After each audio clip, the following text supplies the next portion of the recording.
Forum hari ini kini akan bermula menggunakan bahasa yang sememangnya indah. Tirai forum sekarang dibuka dengan ucapan Bismillah. Bismillahirrahmanirrahim. Assalamualaikum warahmatullahi wabarakatuh dan salam sejahtera wahai pendengar-pendengar dan rakan-rakan panel yang hadir pada hari ini. Bersyukur kita pada Ilahi kerana dapat hadir pada hari ini untuk menjalankan forum yang ditugaskan kepada kita oleh Yang Dihormati Puan Zuraidah binti Muhammad Sulaiman, pensyarah kami bagi kod kursus BBM 157. Forum kita pada hari ini bertujuan untuk dijadikan pembentangan bagi menyelesaikan tugasan yang diberikan kepada kami, tugasan 2, analisis wacana lisan. Sebelum saya mengenalkan ahli panel, benarkan saya untuk mengucapkan setinggi-tinggi penghargaan dan terima kasih kepada Puan Zuraidah kerana membimbing kami sepanjang semester ini dan juga kepada ahli kumpulan saya yang telah bertungkus lumus berusaha untuk menyiapkan tugasan ini bersama saya. Sehubungan dengan itu, elok juga untuk saya sekiranya saya menerangkan tentang wacana pilihan kami terlebih dahulu, iaitu wacana yang jenis perbahasan yang bertajuk Bahas PPM Bahasa Melayu 2011 Bahagian 1. Perbahasan ini terdapatnya yang dipertua yang bernama Zanariah Abdul memberi usul yang bertajuk Kerjasama Keduteraan Menjamin Keamanan Serantau.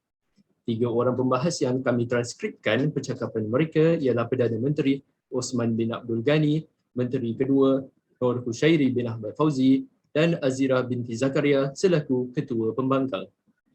Dalam pembentangan analisis yang sebentar lagi kami akan mulakan, kita akan berbincang tentang variasi bahasa yang dianalisis supaya mengenal pasti apa sebenarnya variasi bahasa yang digunakan dalam wacana pilihan kami,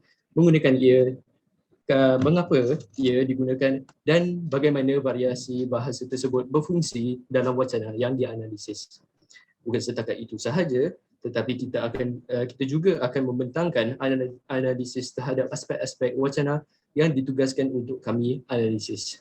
Aspek-aspek seperti koheren, kohesi, tujuan, maklumat, kebolehterimaan, situasi atau konteks atau pragmatiknya wacana yang terdapat dalam wacana lisan yang kami pilihkan. Sebelum kami memulakan pembentangan, wajarlah saya memperkenalkan setiap ahli yang bertungkus lumus berusaha untuk mewujudkan pembentangan analisis kami pada hari ini. Saya sebagai moderator forum ini, Zairul Hakimi bin Zamli, akan bertanggungjawab dalam moderasi perbincangan ini. Sebagai panel 1, kita ada saudari Farah Khadijah Azurah binti Azmi bin Allah. Seterusnya sebagai panel kedua, saudari Nisha Nadira binti Jaafar. Sebagai panel ketiga, saudari Atisha Delaila binti Muhammad Khairul. Dan akhirnya panel keempat, saudari Nurul Irdina Nabila binti Hasril. Tanpa melengahkan masa lagi, mari kita mulakan dengan saudari Farah Khadijah Azurah untuk menerangkan tentang aspek variasi bahasa yang terdapat dalam wacana lisan yang kami analisis. Dipersilakan saudari. Bismillahirrahmanirrahim. Terima kasih kepada saudara moderator. Baiklah, sebelum saya memulakan dengan jenis-jenis variasi bahasa yang digunakan dalam wacana, suka untuk saya berkongsi sedikit sebanyak tentang apa itu variasi bahasa. Jadi variasi bahasa merupakan kelainan ataupun kepelbagaian bahasa yang digunakan untuk pelbagai fungsi bergantung kepada jenis variasi bahasa tersebut. Berdasarkan dapatan saya, dalam wacana ini terkandung 3 jenis variasi bahasa iaitu bahasa baku, bahasa formal dan bahasa kiasan. Yang pertama adalah bahasa baku. Contoh daripada wacana tersebut adalah ucapan yang disampaikan oleh speaker dewan iaitu untuk makluman hadirin, usul yang akan dibahaskan dalam pertandingan akhir bahasa Malaysia pada kali ini ialah kerjasama ketenteraan menjamin keamanan serantau. Kita boleh lihat bahawa speaker dewan ini tidak menyebut kerjasama tetapi kerjasama. Pentingnya penggunaan variasi bahasa ini adalah untuk menunjukkan profesionalisme sebagai speaker dewan. Speaker dewan juga berucap secara umum kerana tidak ditujukan kepada individu tertentu sahaja. Selain untuk menghormati orang-orang yang berada dalam dewan, bahasa baku juga digunakan untuk memperkenalkan para peserta yang terlibat di kedua-dua pihak kerajaan dan pembangkang dengan penuh profesionalisme. Jadi bagaimanakah sebenarnya variasi bahasa ini berjaya melaksanakan peranannya? Semasa speaker dewan memperkenalkan usul yang dibahaskan oleh para peserta, variasi bahasa ini digunakan supaya speaker dewan dapat menyampaikan dengan jelas tajuk usul tersebut, iaitu kerjasama ketenteraan menjamin keamanan serantau. Penggunaan variasi bahasa ini juga telah mengelakkan kekeliruan daripada pendengar, iaitu peserta daripada kedua-dua pihak dan warga dewan yang lain kerana sebutan yang jelas oleh speaker dewan. Kita beralih pula kepada variasi bahasa yang kedua, iaitu bahasa formal. Perbezaan antara bahasa formal ini dengan bahasa baku sebentar tadi ialah sebutan yang tidak baku tetapi masih dalam konteks formal. Contoh dapatan yang saya temui adalah daripada peserta pihak kerajaan, iaitu terima kasih buat Tuan Yang Dipertua, ahli-ahli perwakilan kerajaan, ahli-ahli perwakilan pembangkang, seterusnya sidang hadirin warga dewan yang saya muliakan. Berdasarkan dapatan ini, kita boleh katakan bahawa bahasa formal digunakan untuk peserta menunjukkan rasa hormat ketika memberi salam dan kata alu-aluan seperti yang ditunjukkan dalam wacana itu. Selain itu, penggunaan variasi bahasa ini juga memberikan keselesaan untuk peserta berbicara serta mengeluarkan hujah. Dalam masa yang sama, pengucapan menggunakan bahasa formal dapat mewujudkan suasana di dalam dewan yang serius tapi tidak tegang dan tertekan. Ia juga mengekalkan formaliti supaya menjaga kesopanan tutur kata para peserta. Untuk menambah informasi berkenaan variasi bahasa, bahasa formal ini dapat saya perihalkan bahawa variasi bahasa ini digunakan oleh peserta pihak kerajaan supaya dapat menyampaikan hujah dengan jelas dan profesional bersesuaian dengan usul yang dibahaskan.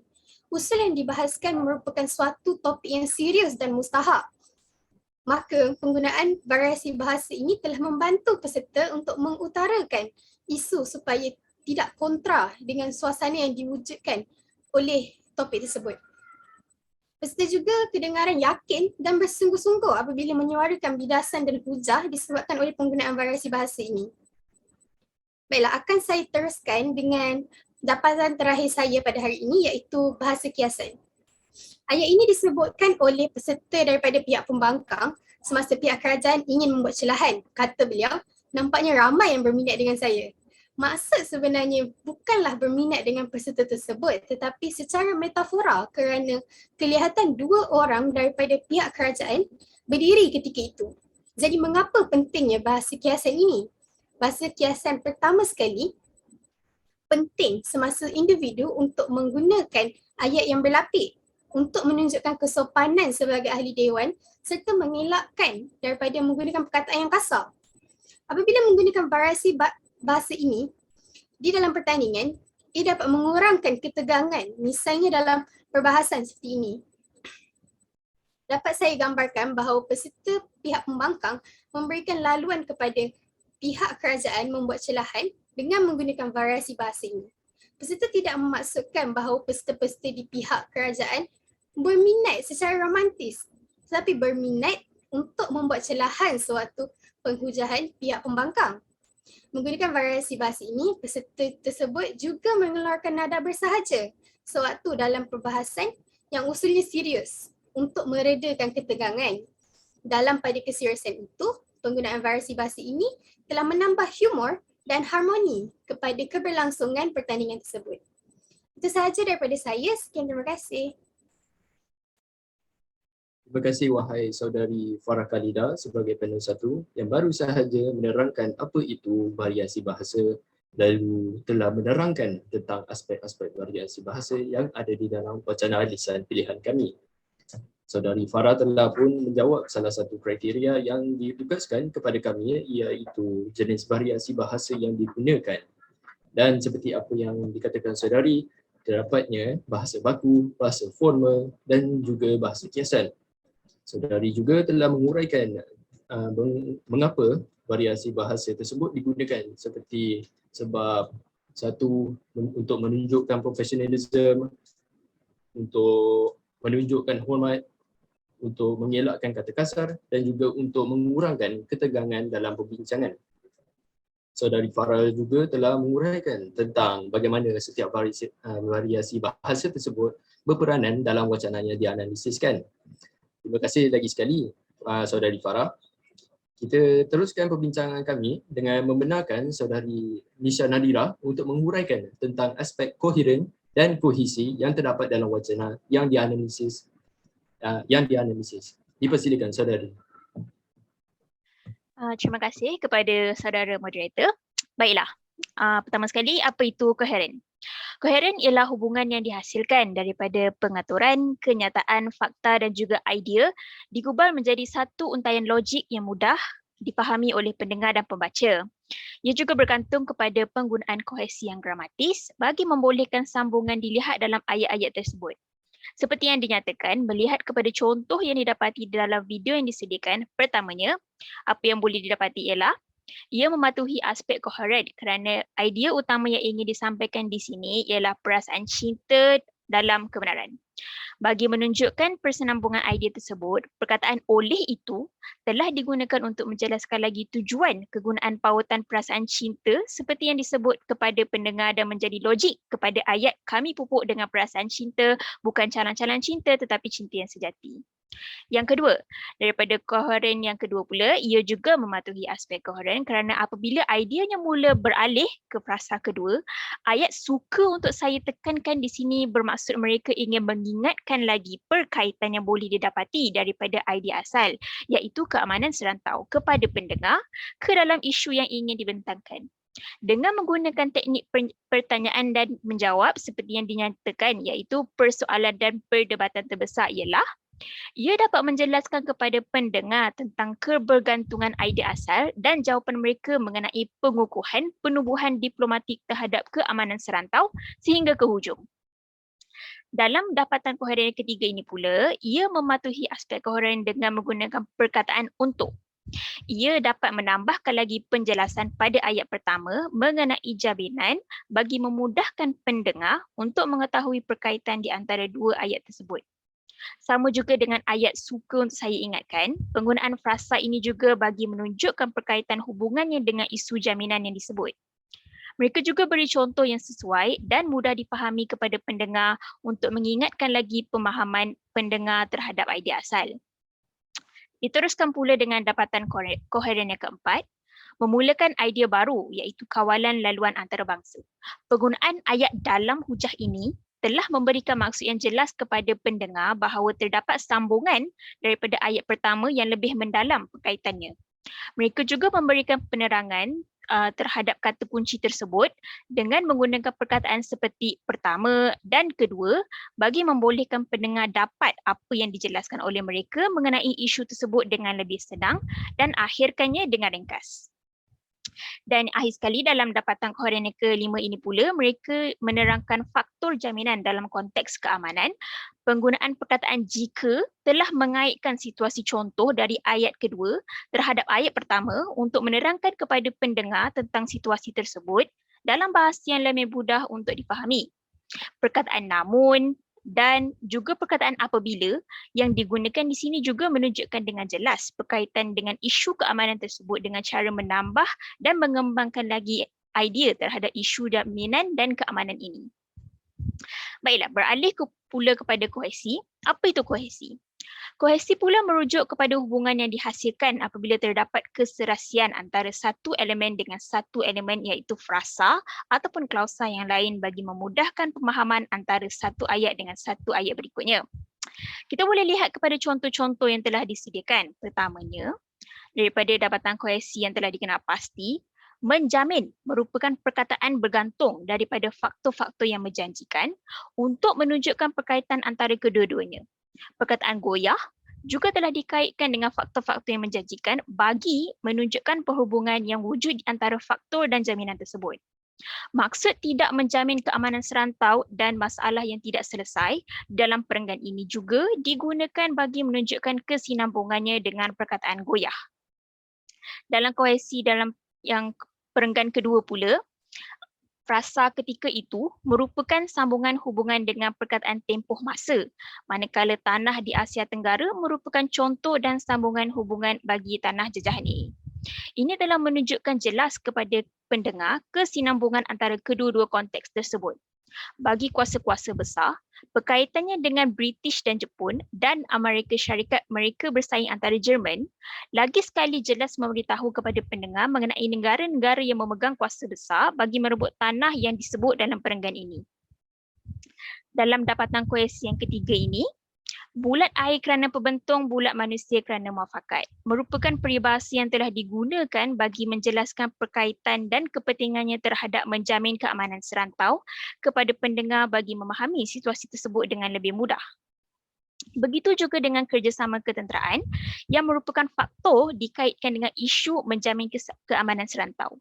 Manakala menerima frasa kata yang pertama pula dikaitkan perhubungannya dengan masalah terbesar untuk memberitahu pendengar bahawa itulah masalahnya yang dilakukan oleh pembangkang tersebut. Yang keempat, bentuk kerjasama dan pelbagai langkah di dalam perenggan ini adalah menunjukkan perkaitan dan kebergantungannya dengan proses supaya pendengar dapat mendapat idea yang jelas. Manakala kesesuaian masa dan juga faktor-faktor tertentu pula merupakan perhubungan yang mempengaruhi jaminan bukanlah satu jaminan yang berterusan. Dan akhir sekali, yang kelima, menafikan keamanan serantau dan kerjasama ketenteraan merupakan sambungan perhubungan perkaitan bagi frasa ketegangan. Ini telah dapat membantu pendengar mendapat gambaran yang jelas tentang apa yang dimaksudkan oleh ketegangan dalam isu ini. Bagi kawalan laluan antarabangsa pula, mewujudkan keamanan serantau merupakan pemahaman dalam memastikan keamanan tersebut dapat dicapai. Itu sahaja yang dapat saya kongsikan mengenai koheren dan kohesi. Sekian, terima kasih. Terima kasih Saudari Nisha atas huraian dan penerangan yang diberikan sebentar tadi. Seperti yang kita lihat dari penerangan Saudari Nisha, kita telah pun dapat sebuah segaran semula tentang apa itu koheren dan kohesi sesebuah konteks. Saudari Nisha juga telah memberikan huraian yang cukup berkomprehensif supaya dapat menerangkan dengan sempurna aspek koheren dan juga aspek kohesi wacana lisan yang dianalisis. Beliau juga telah menghuraikan 5 dapatan untuk kedua-dua aspek koheren dan kohesi. Terima kasih sekali lagi Saudari Nisha. Kita beralih pula kepada penerangan tentang tujuan dan juga maklumat wacana yang terdapat dalam wacana lisan kami. Saya meminta panel ketiga, Saudari Atisha Delaina untuk menyambungkan perbincangan ini. Dipersilakan Saudari.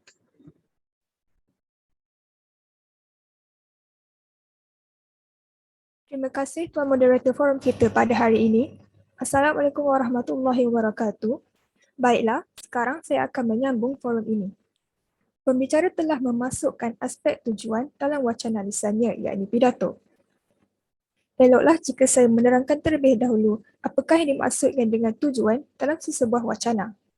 Jadi saya akan mulakan dengan wacana tujuan.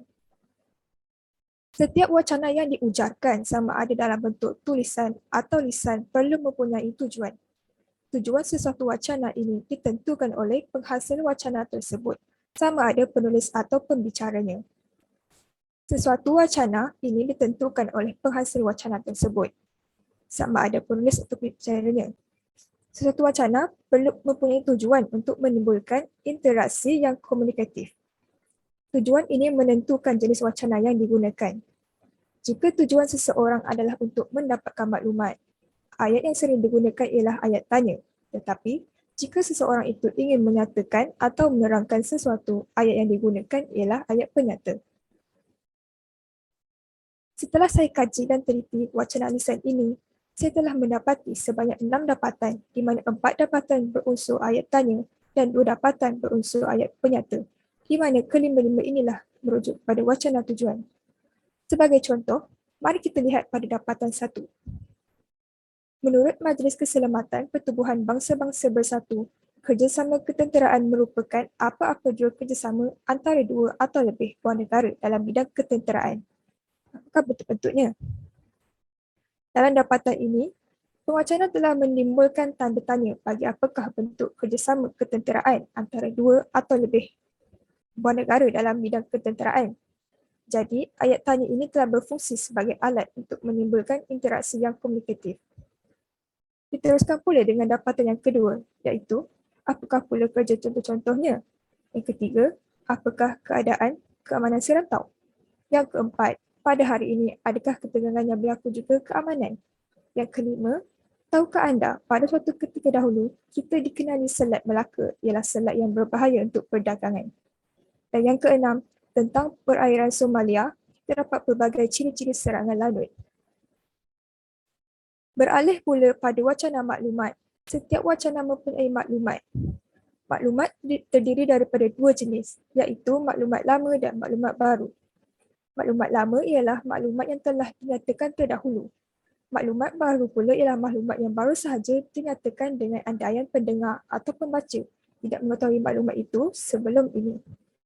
Selain itu, maklumat yang digunakan perlulah tidak berlawanan dan mengikut logik akal agar sesebuah wacana itu menjadi sebuah wacana yang tepat, maklumatnya dan berkualiti.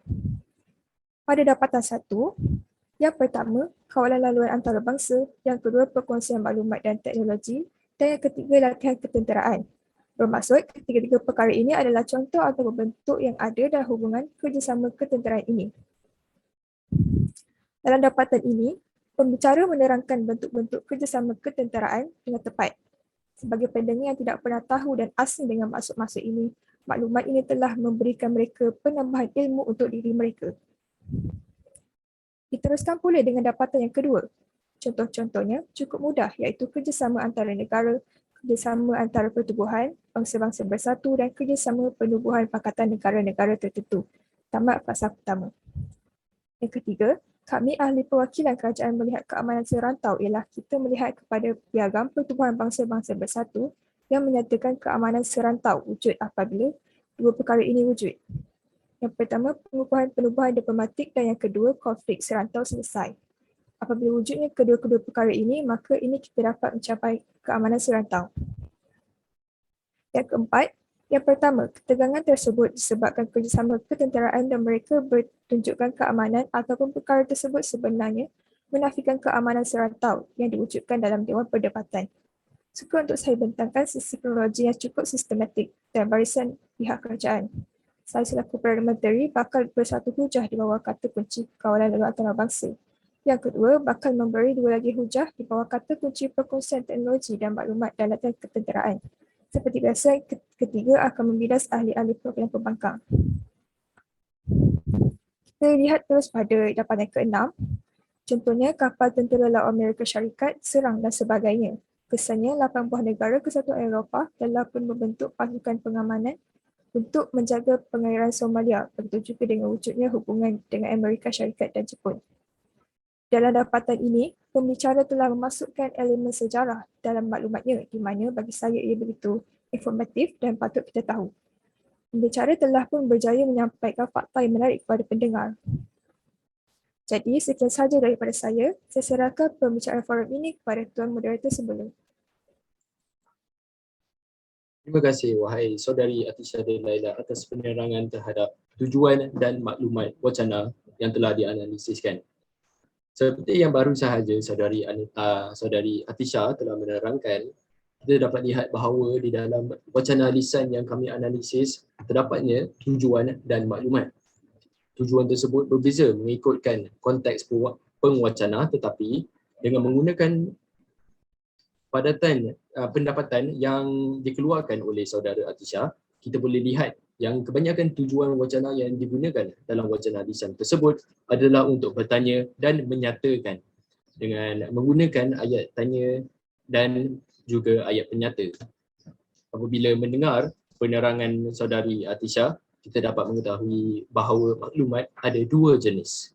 Di dalam perbahasan yang kami menganalisiskan, terdapat maklumat lama umum yang kedua-dua pihak telah pun tahu dan juga terdapat maklumat baru yang baru sahaja diketahui oleh pendengar dan mungkin juga pembahas tersebut.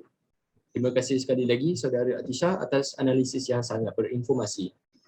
Kita teruskan perbincangan dengan panel keempat saya menjemput saudari Nurul Yudina untuk meneruskan perbincangan supaya dapat menerangkan tentang kebolehterimaan dan situasi dan konteks atau pragmatiknya wacana dalam wacana desain yang dianalisiskan.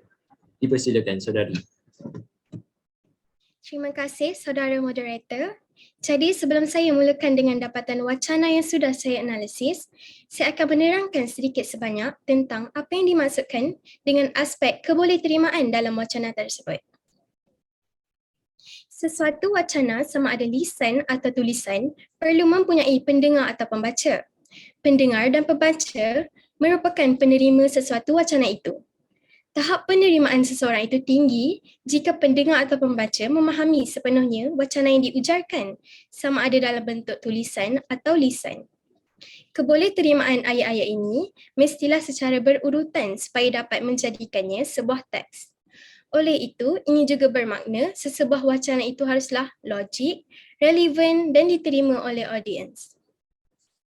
Dapatan yang memenuhi kriteria kebolehterimaan yang pertama ialah: yang pertama, kerjasama 4 penjuru telah berlaku antara Malaysia, Indonesia, Singapura dan Thailand untuk menjaga keamanan Selat Melaka daripada lanun dan ancaman-ancaman luar.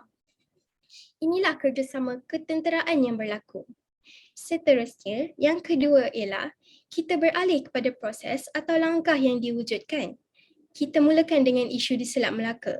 Tahukah anda, pada suatu ketika dahulu kita dikenali Selat Melaka adalah selat yang berbahaya untuk perdagangan kerana wujudnya ancaman lanun. Buktinya pada tahun 2004, sebanyak 38 serangan lanun telah pun dinyatakan.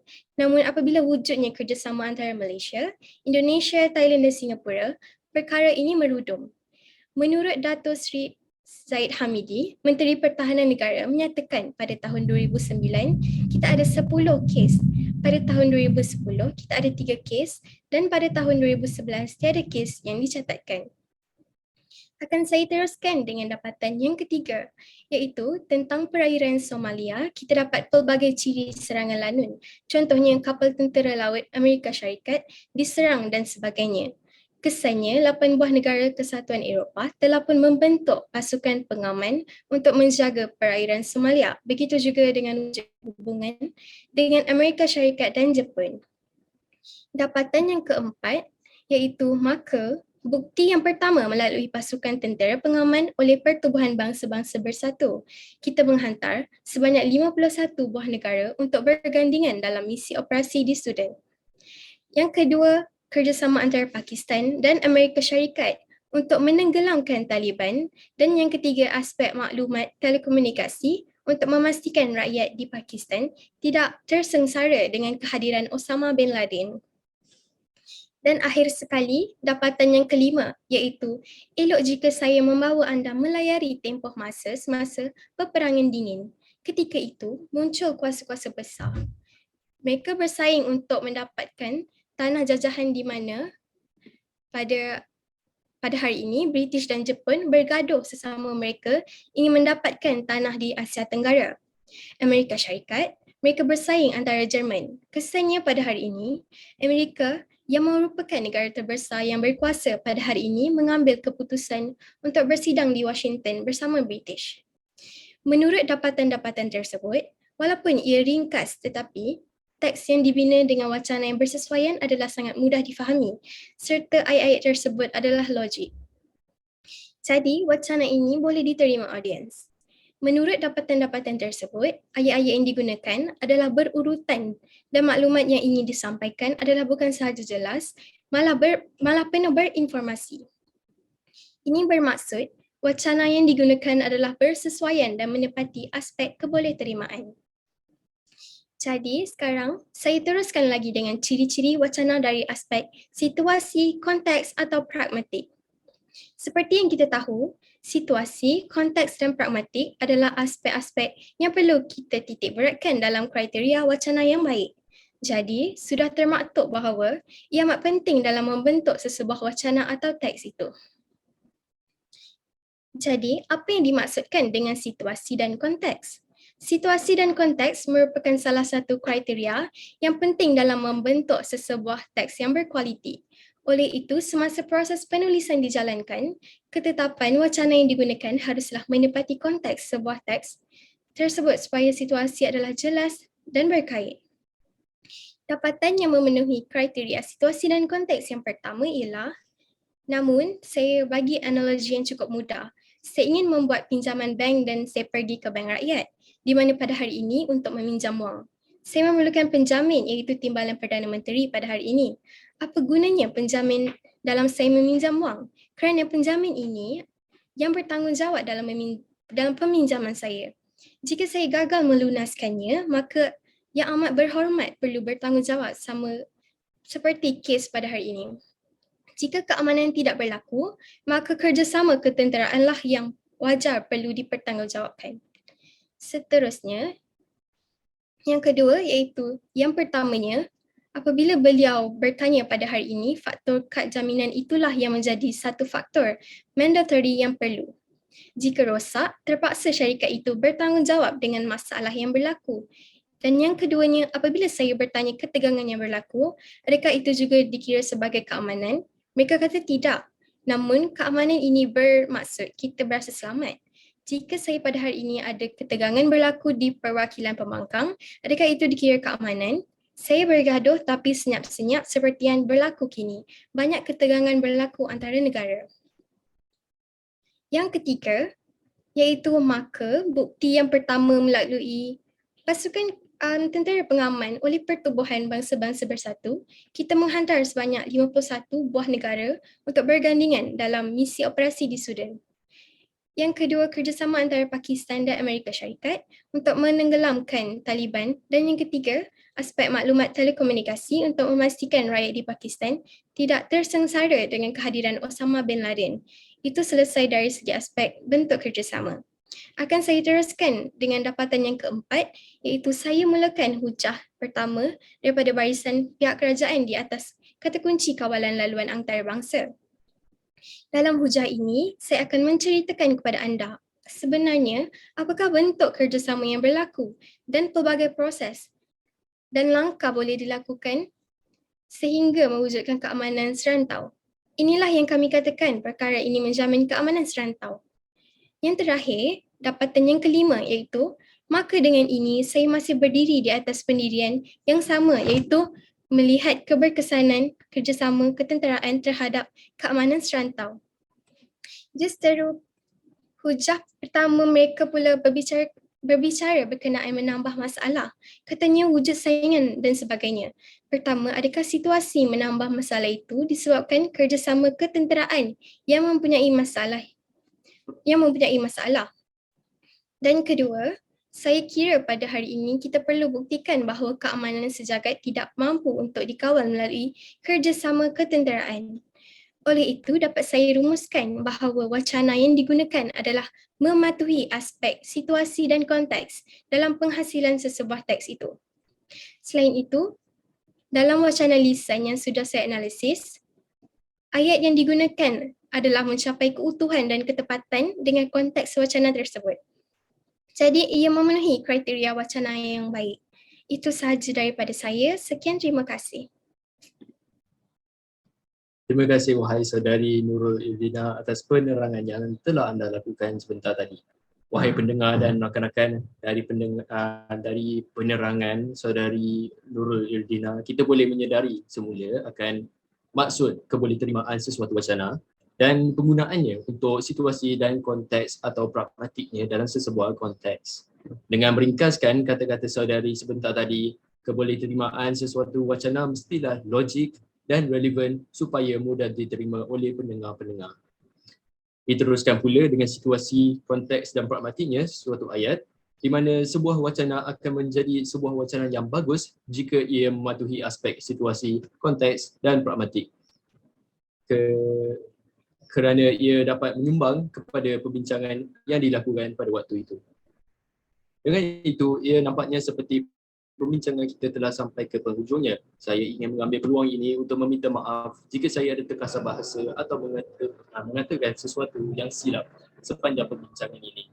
Saya mengucapkan terima kasih kepada semua ahli kumpulan saya kerana telah menyumbangkan tenaga yang banyak dalam usaha untuk melakukan tugas ini. dan juga kepada yang dihormati Puan Zuraidah kerana telah mengambil masa untuk mendengar perbincangan kami ini.